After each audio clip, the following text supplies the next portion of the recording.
Daniel was 14 when the bomb took his arms.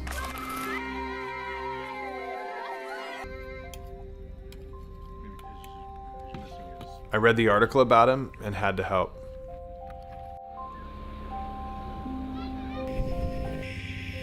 I came to Sudan with 3D printers, laptops, spools of plastic, and the goal to build Daniel an arm.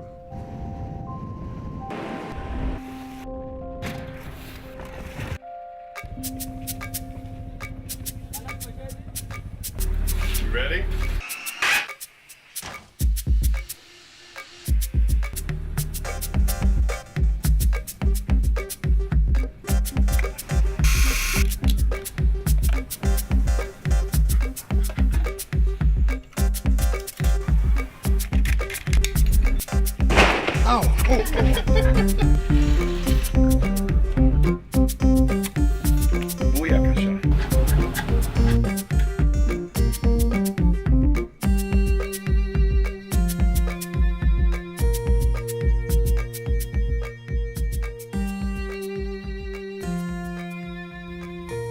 And then Daniel fed himself for the first time in 2 years.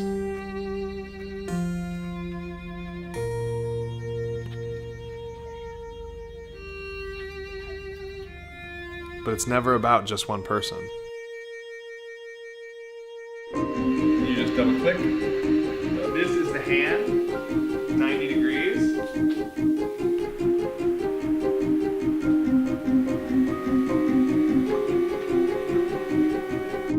If we could teach the locals to do it themselves, the project could live long after we left.